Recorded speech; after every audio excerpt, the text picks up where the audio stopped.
Hello everyone, कैसे हैं आप सभी। आई होप सभी अच्छे होंगे।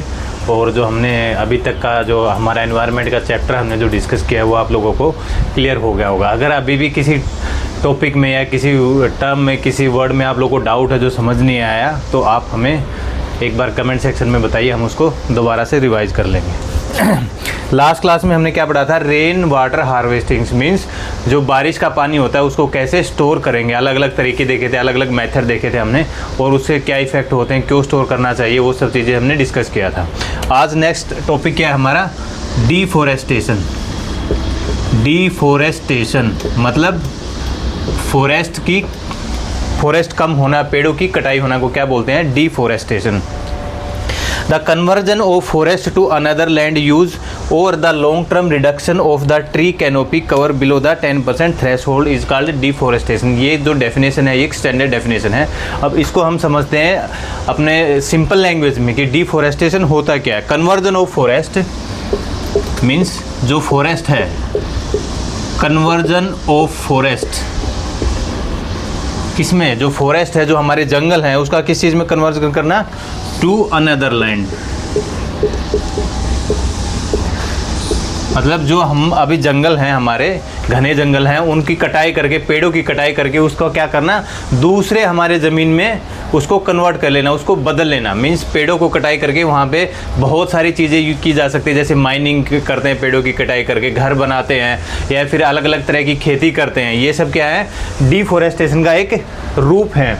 तो स्टैंडर्ड डेफिनेशन क्या होगी, कन्वर्जन ऑफ फॉरेस्ट, जो हमारे जंगल हैं उनको क्या करना, कन्वर्ट करना किसमें, टू अनदर लैंड, एक दूसरे ज़मीन में उसको कन्वर्ट कर लेना। मीन्स ज़मीन तो वही है लेकिन पेड़ों को काट के उस ज़मीन को, जहाँ पे पेड़ थे पहले, उनको काट के उस ज़मीन को दूसरे कामों के लिए यूज़ करना, तो वो क्या होता है, एक डिफॉरेस्टेशन। और इसके जो दूसरी स्टैंडर्ड डेफिनेशन ये क्या लिखा है कि लॉन्ग टर्म रिडक्शन, मतलब मान लीजिए कहीं पे 100 पेड़ थे तो धीरे धीरे करके पेड़ काटते काटते काटते वो 10% से भी नीचे आ गए हैं, तो वो भी एक क्या कहलाएगा, डिफॉरेस्टेशन। मतलब जो थ्रेश होल्ड है 10% का, जंगल का जो 10% था उससे भी कम पहुंच गया है, सारे पेड़ों की कटाई हो गई है, तो उसको भी क्या बोलेंगे, डिफॉरेस्टेशन। तो इसी में आगे क्या लिखा हुआ है कि long term reduction, long term मतलब लंबे समय में धीरे धीरे करके, long term reduction of forest मतलब जंगल का लंबे समय में धीरे धीरे करके अप टू 10%, मतलब 10% से भी नीचे अगर वहाँ पे पेड़ बचते हैं किसी जंगल में, तो वो क्या हो जाएगा, डिफॉरेस्टेशन की टर्म में या डेफिनेशन में वो कवर होगा। तो इसका मतलब आप लोग को समझ आ गया होगा, जहाँ पे जंगल हैं, जो पेड़ है, जहाँ पे बहुत सारे, जहाँ पे केवल जंगल है, फॉरेस्ट हैं, जैसे पहाड़ों पे होते हैं या फिर अलग जगह जंगल होते हैं, उनको कटाई करके उस ज़मीन को दूसरे काम के लिए यूज़ करना, उसको क्या कहलाते हैं, डिफॉरेस्टेशन। ठीक है, आई होप सभी को क्लियर हो गया होगा। इसका एक डाटा दिया हुआ है कि ग्लोबली मतलब पूरे विश्व में हर साल 13 मिलियन ट्रीज़ काटे जाते हैं, मतलब 130 लाख क्या करते हैं, पेड़ हर साल ग्लोबली काटे जाते हैं। कितना है, 13 मिलियन पेड़ हर साल ग्लोबली ये 13 मिलियन हेक्टेयर, सॉरी, जो 13 मिलियन हेक्टेयर में से पेड़ काटे जाते हैं। हेक्टेयर है ना, जिसमें ज़मीन जो एक नापने की इकाई है कि कितना हेक्टेयर ज़मीन है, तो 13 मिलियन हेक्टेयर ज़मीन है, उसके पेड़ ग्लोबली मतलब पूरे विश्व में हर साल काटे जा रहे हैं। इतनी स्पीड से पेड़ हमारे कट रहे हैं। अच्छा, मिलियन का आप लोगों को पता होगा, नहीं पता तो एक बार बता देता हूँ। 1 मिलियन क्या होता है, 1 million is equal to 10 lakh. 10 lakh को 1 मिलियन हम लोग बोलते हैं, तो उसी हिसाब से इसमें कन्वर्ट कर लेना। 13 मिलियन हेक्टेयर, एक हेक्टेयर में कितनी ज़मीन आती है, फिर वो 13 मिलियन, 1 मिलियन में कितना है, 10 लाख। 1 मिलियन किसके बराबर होता है, 10 लाख के बराबर होता है। इतने हेक्टेयर मतलब आप सोचिए कितने पेड़ आ जाएंगे इतनी ज़मीन में, उतने पेड़ हर साल क्या किए, काटे जाते हैं जंगलों से, हमारा डिफॉरेस्टेशन के रूप में जो कवर हो रहा है। लेकिन एक डाटा ये भी है कि पिछले कुछ सालों में 2020 से 2025, 2002 से 2025 तक का एक डाटा ये है कि जो एशिया है, हमारा जो कॉन्टिनेंट एशिया है, उसमें क्या है, उसमें जो फॉरेस्ट कवर क्या हुआ है वो बढ़ा है, कम नहीं हुआ है। लेकिन बाकी जगह पे ये ज़्यादा पेड़ कटे होंगे, तो इसलिए ग्लोबली इतना डाटा ये निकल के आ रहा है। ये जो हम यहाँ बात करें ना, long term reduction of forest, इसमें क्या होता है, ट्री कैनोपी। ट्री कैनोपी अगर मतलब जो पेड़ों के ऊपर से हम देखेंगे कैनोपी जो बन जाती, वो अगर वो 10% थ्रेश होल्ड से नीचे आ जाती है तो वो डिफॉरेस्टेशन के अंडर में कवर होता है। ट्री कैनोपी मतलब ये बोला जाता है जो पेड़ की कैनोपी होती है ना, पूरा पेड़ जो फैला होता है उसको ट्री कैनोपी बोला जाता है। ठीक है, तो आई होप ये डिफॉरेस्टेशन टर्म आप लोग को समझ में आ गई होगी कि जो फॉरेस्ट है, जो ज़मीन है, जो जंगल है, उस ज़मीन को पेड़ काट कर और दूसरे किसी चीज़ के लिए उपयोग में लाना, वो क्या होता है, डिफॉरेस्टेशन। और अगर लंबे समय तक यही चीज़ जंगल को काट काट के चलता रहे तो जो ट्री कैनोपी है उस जंगल की अगर 10% थ्रेशोल्ड से नीचे आ गई तो वो भी डिफॉरेस्टेशन के टर्म में आता है। ये एक हमने डाटा देखा है कि ग्लोबली कितने हर साल कितने पूरे विश्व में कितने हेक्टेयर जो फॉरेस्ट हैं, जो ज़मीन है, उसमें से पेड़ काटे जा रहे हैं। ठीक है, अभी हम इसको आगे डिस्कस करते हैं। कोज, कारण क्या है, हम क्यों मतलब इतने पेड़ काटे जा रहे हैं, उसका कारण क्या है। कोज ऑफ डिफॉरेस्टेशन, किस लिए इतने पेड़ काटे जा रहे हैं, क्या ज़रूरत पड़ रही है कि इतने जंगल को काटा जा रहा है। सबसे पहले क्या है, पॉपुलेशन एक्सप्लोजन, मतलब जनसंख्या है वो इतनी बढ़ती जा रही है जिसकी वजह से पेड़ों की कटाई ज़्यादा हो रही है। अगर जनसंख्या बढ़ेगी तो क्या होगी, उनको खाने पीने के लिए ज़्यादा ज़रूरत होगा तो ज़्यादा पेड़ कटेंगे, उनको रहने के लिए ज़्यादा जगह चाहिए होगी तो पेड़ काट के वहाँ पे जंगल काट के वहाँ पे घर बनाए जाएंगे, बस्ती बसाई जाएंगी। माइनिंग ज़्यादा होगी, ज़्यादा एनर्जी की ज़रूरत है तो नेचुरल रिसोर्सेज पे ज़्यादा दबाव पड़ेगा। इसलिए क्या है, पॉपुलेशन एक्सप्लोजन एक ये कारण है जिसकी वजह से ज़्यादा पेड़ों की कटाई हो रही है, डिफॉरेस्टेशन है वो बढ़ रहा है। राइट, नेक्स्ट क्या है, ओवर ग्रेजिंग। अब हमने यहाँ देखा कि पॉपुलेशन बढ़ेगी तो उनको रहने के लिए जगह भी चाहिए, खाने के लिए भी चाहिए, बाकी चीज़ों की भी ज़रूरत है, एनर्जी की ज़रूरत है, बाकी नेचुरल रिसोर्सेज की भी ज़रूरत है। तो ये कहाँ से आएंगे, ये सब पेड़ों को काट के ही जगह बनाई जाएगी ओबियसली, या फिर एग्रीकल्चर की जो ज़मीन है उस पर बनाया जाएगा, कमर्शियलाइजेशन किया जाएगा हमारा। इसी वजह से क्या हो रहा है, ये ग्लोबल वार्मिंग या फिर हमारा जो क्लाइमेट है वो, इसलिए ये भी एक फैक्टर है। डिफॉरेस्टेशन एक बहुत बड़ा एक फैक्टर है जिसकी वजह से हमारा ग्लोबल जो टेम्परेचर चेंज हो रहा है। हम देख रहे हैं कि सर्दियों में एक्सट्रीम सर्दी होने लगी, गर्मियों में बहुत ज़्यादा गर्मी होने लगी, बारिश जो मॉनसून सीजन है उसके आगे पीछे होने लग गई है, एक साथ मूसलाधार बारिश हो जाएगी। धीरे धीरे वो जो बारिश का पैटर्न होता है धीरे धीरे 2-3 दिन लगती है, एक हफ्ता चलती है, वो सब पैटर्न सब धीरे धीरे करके चेंज हो रहे हैं। उनमें से एक बड़ा कारण उसका क्या है, डिफॉरेस्टेशन, मतलब पेड़ों की कटाई। बहुत ज़्यादा पेड़ों की कटाई की वजह से ये हमारा एक ग्लोबल जो वार्मिंग है या फिर हमारा इन्वायरमेंट है, वातावरण जो है हमारा, उसके ऊपर भी इसका बहुत ज़्यादा फर्क पड़ रहा है। नेक्स्ट पॉइंट है ओवर ग्रेजिंग, मतलब ज़्यादा से ज़्यादा, अब ज़्यादा आदमी है तो फिर उनको एनर्जी के लिए ज़्यादा पेड़ भी हैं, सॉरी पेड़ भी चाहिए और पशु भी ज़्यादा से ज़्यादा पाले जाते हैं। उससे क्या होगा कि वो पशु भी, उनको चारा, पशुओं के लिए भी चारा चाहिए होता है, तो पशुओं का जो खेतों में चराना या फिर जंगल में चराना है, फिर उनको काट के उनके लिए चारा बनाना, एक ये भी कारण है डिफॉरेस्टेशन का। नेक्स्ट क्या है, शिफ्टिंग कल्टीवेशन।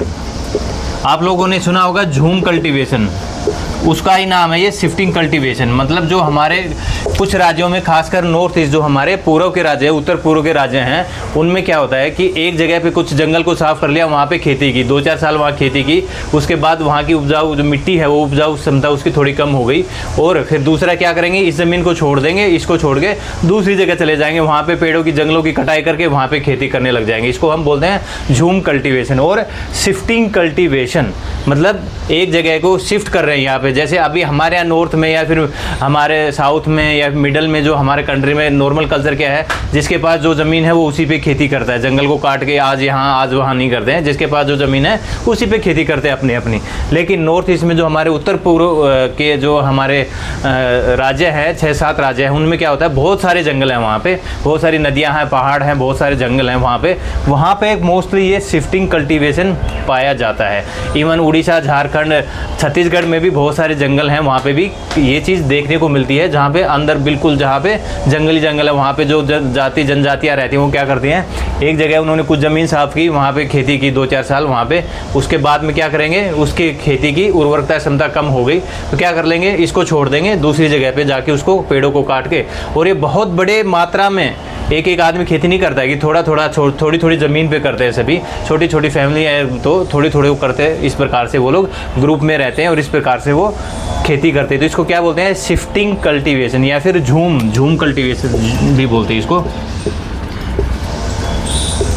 झूम कल्टीवेशन। ठीक है, नेक्स्ट हमारा क्या है, माइनिंग।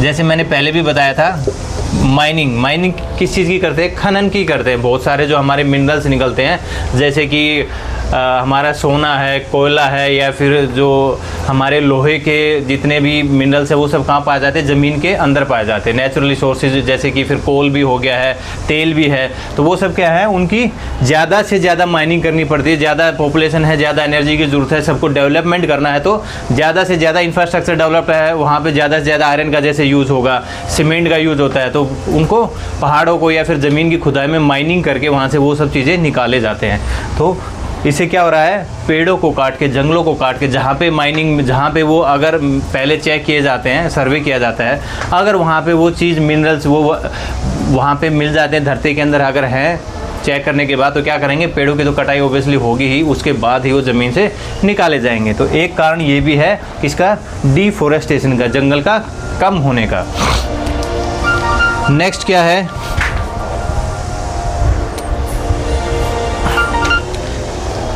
इंडस्ट्रीज, मतलब इंडस्ट्री, बहुत सारी फैक्ट्री हैं या फिर जो ये हमारी इंडस्ट्री हैं ये लगाई जाती हैं कहीं पे ज़मीन लेके, वहाँ पे पेड़ों को साफ़ करके वहाँ पे क्या लगाए? कोई भी एक फैक्ट्री लगाए, कोई भी इंडस्ट्री आ जाएगी, बड़ी बड़ी इंडस्ट्री आएंगी डेवलपमेंट के लिए, तो क्या होगा? वहाँ पे ओबियसली उनको ज़मीन तो चाहिए फैक्ट्री लगाने के लिए, तो क्या होगा? वहाँ से पेड़ों की कटाई होगी और इवन एग्रीकल्चर की ज़मीन भी उसमें चली जाती है, तो जिसकी वजह से क्या होगा? डिफॉरेस्टेशन का एक ये भी एक कारण है। नेक्स्ट क्या है?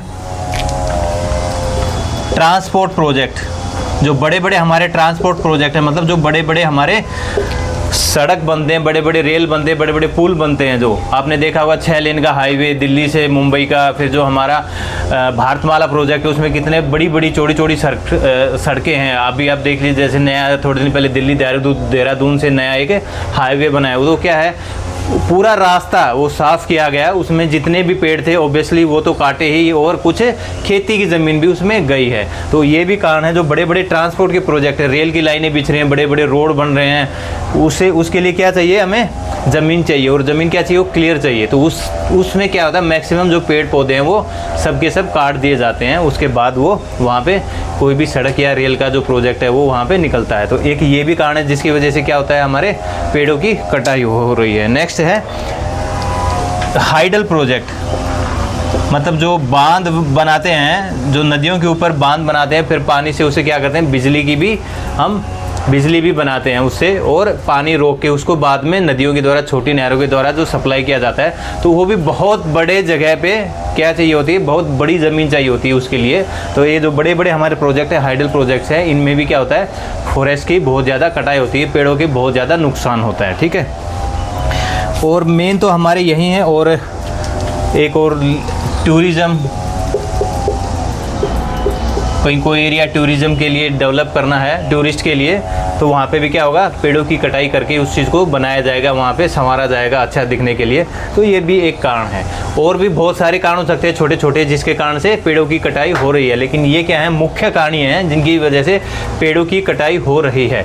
लेकिन अभी क्या है? अभी तो जैसे कि सरकार ने भी या कोर्ट भी कई बार किसी कोई प्रोजेक्ट आता है तो उसमें बोलती है कि ठीक है ये प्रोजेक्ट है, इसमें अगर आप 1 लाख पेड़ काटेंगे तो आपको 1 लाख या 2 लाख 20 लाख 10 लाख जितना भी तय होगा उतने पेड़ आपको कहीं दूसरी जगह पे लगाने होंगे। और उसको केवल लगाना नहीं, उसको संभालना भी है, वो चेक होंगे बाद में कि ये बड़े हुए कि नहीं हुए। तो इसकी तरफ धीरे धीरे कदम तो बढ़ाए जा रहे हैं, लेकिन इतनी तेज़ी से कदम नहीं बढ़ रहे हैं कि उसको हम जितना कटाई हो रहा है उसको हम कवर कर ले। बहुत सारे सरकार की जो हम देखते हैं पढ़ते हैं कि इस साल भारत सरकार ने या फिर किसी भी राज्य सरकार ने इतने पौधे लगाए, इतने पेड़ नहीं लगाए। तो कोशिश सभी की जारी है केवल, और ये ज़रूरी हो तभी ही नहीं लगाने चाहिए। मेरा भी आप लोगों से सभी से यही कहना है कि कम से कम हर साल 1-2 पेड़ सभी को लगाने चाहिए, जिससे कि हमारा जो एयर पोल्यूशन है वो भी कम हो, और हमारा जो जिसकी जो ग्लोबल वार्मिंग जो हो रही है डिफॉरेस्टेशन की वजह से वो भी कम हो। तो मैं आप लोगों से इस वीडियो के माध्यम से रिक्वेस्ट करूंगा कि आप भी कम से कम 2-4 पेड़ लगाते रहिए, उनको संभालते रहिए।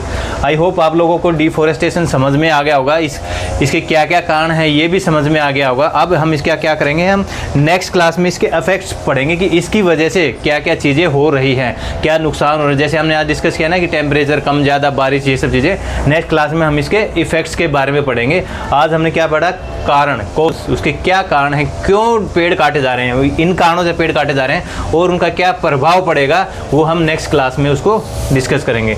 तो आई होप ये आप सबको क्लियर हो गया होगा। Thank you everyone.